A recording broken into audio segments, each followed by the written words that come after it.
fastest 125 ever made. You raced it. I don't even remember, to be honest with you. It's starting to be like so long ago that it's like, okay, whatever you say.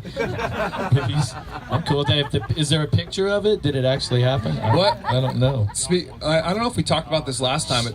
Talk about weird experiences, like with fans. Like right now. Yeah. This is going in the book. All right, Jeff Emig, everybody. Let's. Awesome. Well, this one's not supposed to slow you down, but here, I'm going to go, because they're our sponsor, I'm going to drink one of these right now. I don't have nails, so can you open that for me? I know, it's disgusting. Hey, can we thank Megan for the amazing tacos tonight, by the way? Yes. For those of you that actually had the tacos. Thanks for the tacos. No. This is when you know you're in the Northwest. And like there was cheese, right? You put cheese on a taco. It was Mexican style cheese. Not really like Mexican cheese, but type. Style. Okay, well in California we got real Mexicans and real Mexican cheese. Mexican style. No, they're fan. Thank you. Tacos were good though. Actually, you made me dinner tonight. So that's the type of guy I am. I cook. I clean. Now, wait. You want to know something? I'm gonna divulge. Is that the right word? A little secret to all of you guys right now. I actually have a sewing machine and I sew too. I cook, I clean, and I sew. That's it. That's what we bring here on the open mic. So is that a step? Is that a step down in your career or a step up in my career that you made me dinner tonight? It's kind of both. It's kind of. This is what it is. 4 championships. This is what it comes down to. Making dinner for the dude that runs the podunk race for the bikes that nobody makes. And I keep coming back. Yeah. Nobody makes parts for these things anymore, and we just keep celebrating it. No, it was good. Cheers for giving me dinner when I walked in, because you obviously knew that I needed to the type of questions you had. Yeah. What story do you want?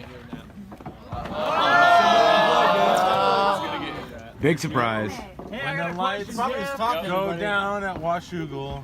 Hey Jeff, tell us your best Fresno smooth story. Oh no. Yeah. Shit, I don't remember. That's the best story right there. When they said it's a wrap. Sticker. See you later. Well, you told me a good one earlier about the. Have you seen Fresno Smooth, the movie? Yeah. Yeah, it's on DVD. So, Loke Dog, everybody know Loke Dog, right? Loke Dog. So when they were filming the scene at the Mexican restaurant, right? With the Asian dude, the detective, and Ron Jeremy, whoever he is, and Seth and Rusty. Loke Dog and the dude that we refer to as Word, because that's all he ever said. He didn't have a name. He was literally dealing drugs on the corner, and they wrote him into the script. They're like, "Hey, do you want to be in a movie?" And he's like, "Shit, hold on a second." Check. All right, we're back. Yeah, and then he comes back. So Loke Dog's literally dealing drugs on the corner in Riverside, California. Kawasaki Riverside's here. The Mexican restaurant was here. And Adam Barker or Troy Adamitis, the 2 knuckleheads that made the movie that are brilliant and all that, for some reason they decided to write him into the movie. And then they called me, hey, we got this dude, we wrote him into the movie, and his name's Loke Dog. And next thing you know, he's like one of the stars of the movie. So, and then when we did the movie premiere at Action Sports Retailers trade show in San Diego, a couple years later, it took forever to get it done. But so at the movie theater, we had my tour bus pulled up in front, and that was like the VIP area, right? And Loke Dog shows up. I don't know what happened to Word. He might have got shot. He might be dead. I don't even know. He's like, Word. Right? That's all he ever said. Loke Dog, he's hanging out with us, and he's like, he's at the fucking Academy Awards. Like, he's like, this is it. Yeah, so it's kind of interesting. I haven't seen him either, so. You're out riding for trick ass bitches. Yeah, he don't ride for no trick ass bitches. That is for sure. Word. Well, the story, Please, bitch. the story you told me earlier, I thought was cool about the big dude in the suit that they didn't pay, but they flew him there first class. Oh no, he's not big, dude. Oh, he's got like big the suit. Thigh Master dude. The Tony Little guy. You guys don't have to. Oh, so you've had a Thigh Master before. It's not lately,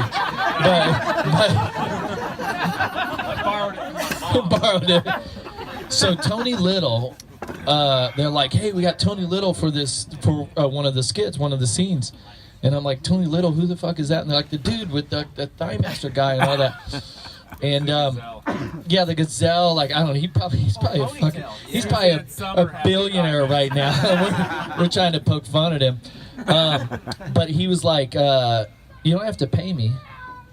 It's like, oh, okay, cool. They're like, he's like, but you got to fly me first class. I need a limousine from the airport, and I got to stay in a suite.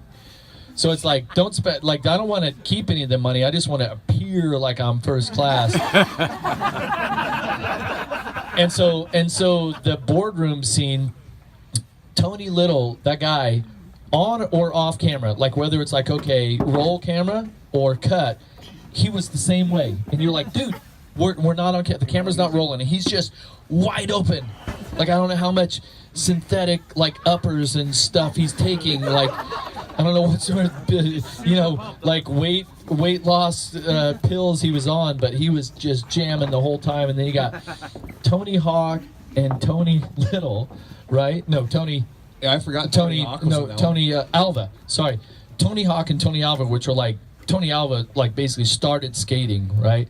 And then Tony Hawk, who basically started X Games, and both those guys were in their suits and doing their little thing. So the great thing to me about the movie is that if you really know all of these cameo appearances and all the, you know, ironic scenes that they put these people in is what makes it really funny. So it's hilarious. You definitely need to see it. But what about like that one? And then there's the Winners Take All one, and then there's a ton of other BS. So why can't how the Academy passed us up? I'll never know. How about Davey Coombs has this one this one quote one time, and he's like, he was talking about the end of Fresno Smooth, but I hate to break it to anybody that hasn't seen it, but Jeremy Albrecht and I, we die. And he's like, how the Academy passed them up? I mean, they look dead. So. Hey, how'd you die? How did I Lope Dog? Lope Dog. In the back of a pickup truck. I might not have been Lope Dog. I think secretly Lope Dog had Word do all the killing. Yeah. Right? And Lope Dog keeps himself clean, and he's still using his pager and shit still to this day. Page me. Damn. If you haven't seen the movie, we show it like every Friday night when the guys get drunk in our living room. Like, I think I've seen the movie like 7,000 fucking times. You say that like it's bad. No. I'm inviting you. It's like all. watching The Godfather. You can watch it Join over me. and over.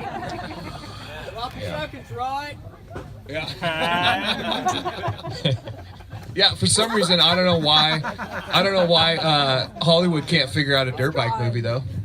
They No, can never figure it out. we're looking for that Days of Thunder moment, and hasn't quite happened yet. But I got some friends that are working on some stuff. We'll see.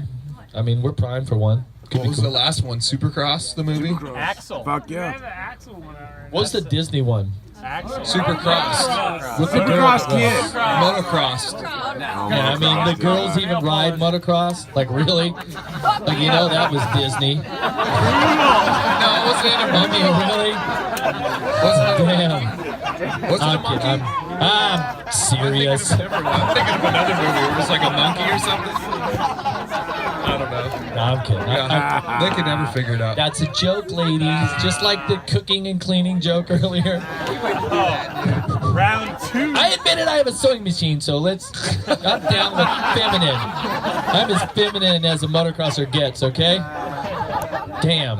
I'm with you girls. All right, here we go. It's open mic. Let's hear the next question. Let's get. Like moto-wise, we all know that Brian Sweet passed away. What was it like racing him here? The swing Oh, hey, there was that one. He and I got together at the bottom of the hill a couple times. I mean, I got the better end of the deal, but he was gnarly. Brian Swink was a very aggressive racer. You know, he's a guy that just passed away not that long ago. in the early days, kind of early days of 125 Supercross. He won 2 titles. I believe it was the same year that McGrath won his 2 titles, or the same years, or the year before, something like that. Anyway, yeah, I mean, he was a badass. His only problem is that he signed with Team Suzuki once he left Mitch Payton's team.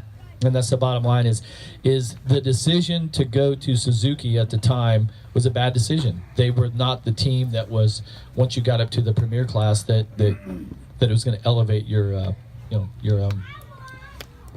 career. Yeah. So, yeah, he was a bad dude though, no doubt. Really? That's it, huh? Okay. All right, we'll see you later. See you guys later. Next. We need some more 805s over here. We need 805s for everyone. Oh, yeah. Do that. Hey, did fucking Josh Hill ever make it over here or no? Where is he at? He's had too many 805s. He's with J-Law. He's high-centered somewhere. I remember he was in the bathroom about 30 minutes. Who sent it first? What's that? Who sent it first? Jeremy or Jeff? Who sent it? Sent it first? In the dunes. The Glamis jump. Oh. Jeremy or Jeff? Sand dunes action. Back in those days, so like there'd literally be probably like 6 or 8 guys that were like factory riders, and we'd all be, we weren't like, or at least not Jeremy and I, we weren't necessarily friends at all, but there was like everyone's, hey, let's go ride, and all of our friends are friends, and then we kind of start elevating, and then everyone was trying to find the hardest, most technical, gnarliest shit. Normally Ryan Hughes would be, surprising, he'd be the guy that would just go for it, and there's always something that was like, somebody would do it, and then you're like, fuck, because then you have to do it, then you gotta go, and you're like, really, can we just, is the day over, can we start drinking, we're gonna have to jump this thing, we gotta jump this. You guys drank back then? No, water. Yeah. I gotta hydrate, gotta stay hydrated. We're professionals. Electrolytes. Straight to Havasu. Yeah.